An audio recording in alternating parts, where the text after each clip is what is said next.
All right, it's about 9:20 and I am just now going to make some crumpets.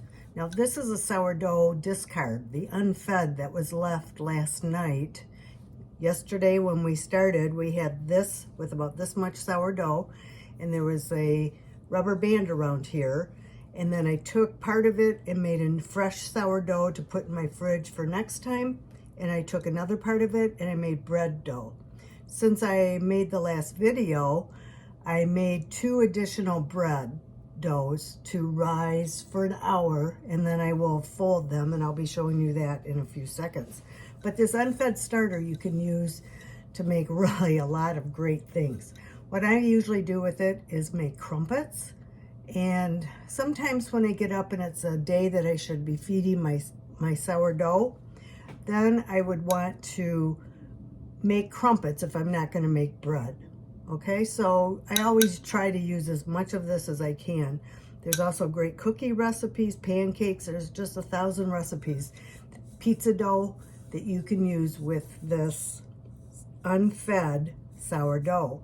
Now it's unfed because we didn't feed it last night with the rest of the sourdough that we made.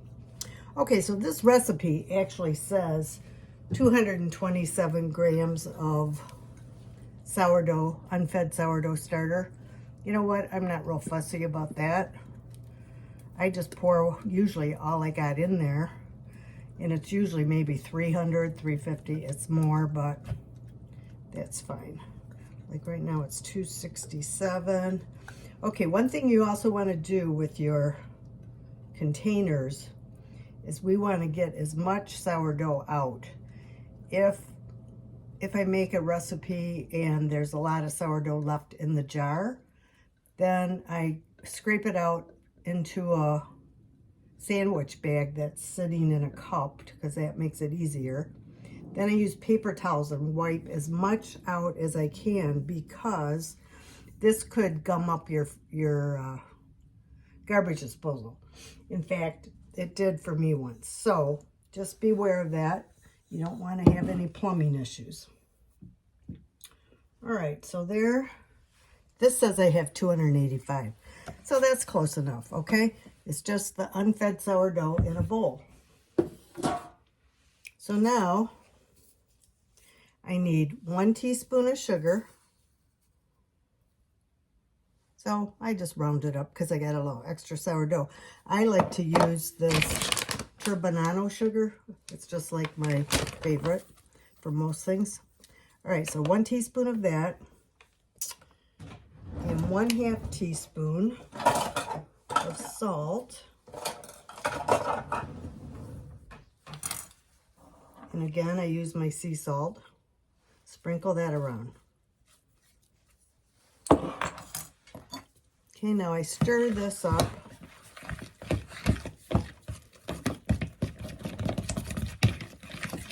It's always fun to watch this because it gets really...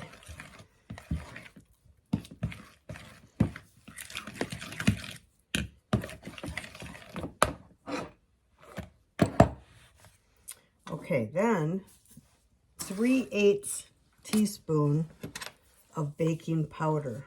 I'm sorry, baking soda. Baking soda, make sure it's baking soda. You know, you probably need to get a 1/8 teaspoon because it's really important, I think, to kind of measure this out because it can have a funny taste. So sprinkle that around.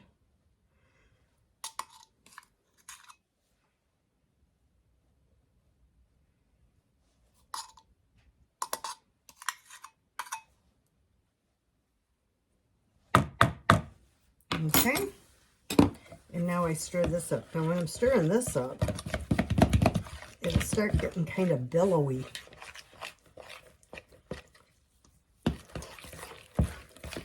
Somehow it just starts kind of...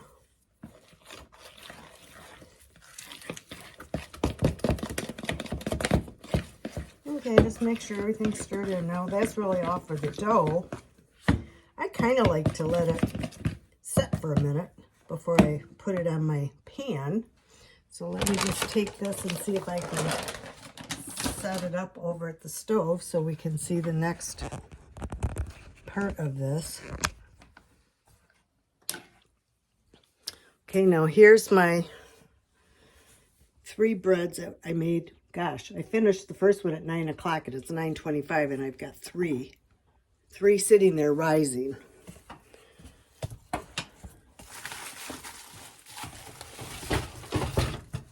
Okay, and now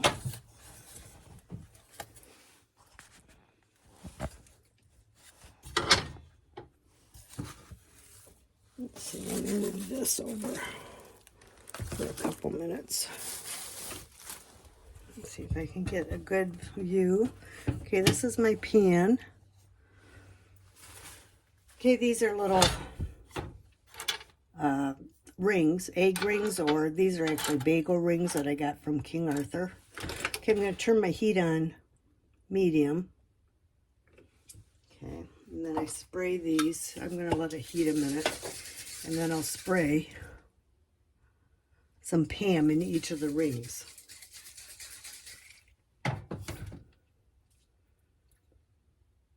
So you can see, let's see, it really only takes, like it took not even 6 minutes to this point after mixing up the crumpets.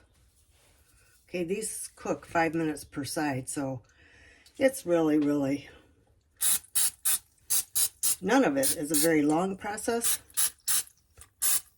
The hard part is waiting, you know, like you have to wait an hour to fold it.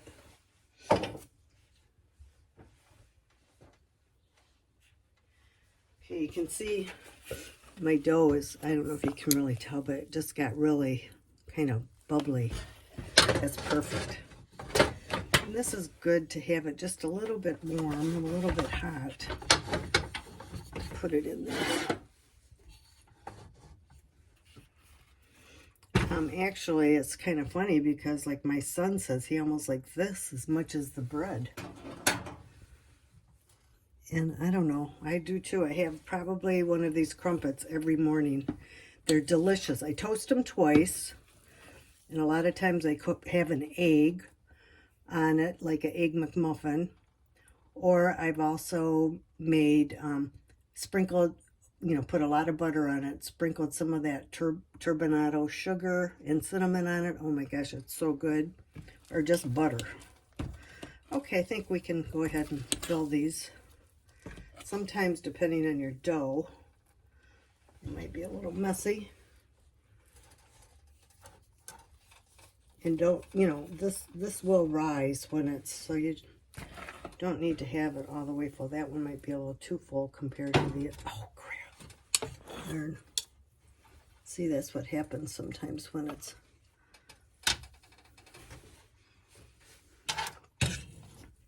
since that list landed in the pan, I'll go ahead and put it in there.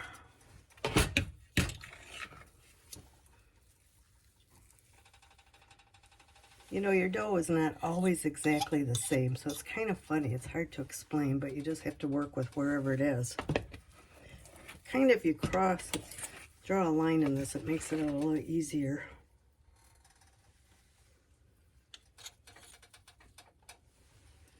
And it is going to puff up a lot when it starts cooking.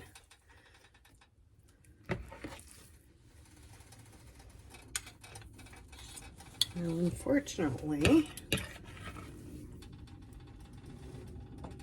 I'm going to need to borrow some from this other one to fill those other 2 cups. I got too much in that first one. So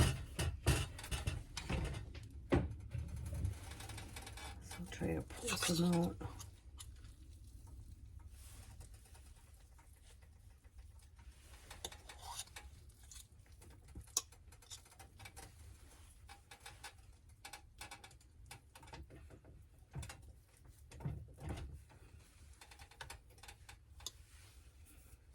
And these usually will spread out a bit, so maybe we can take just a little bit for this one. See, they're just starting to cook on the bottom. I'm gonna spread it out, so. Okay, that doesn't look too bad. Okay, now I'm going to set my timer for 5 minutes. Actually 6, and I check them at 6 to see how they are.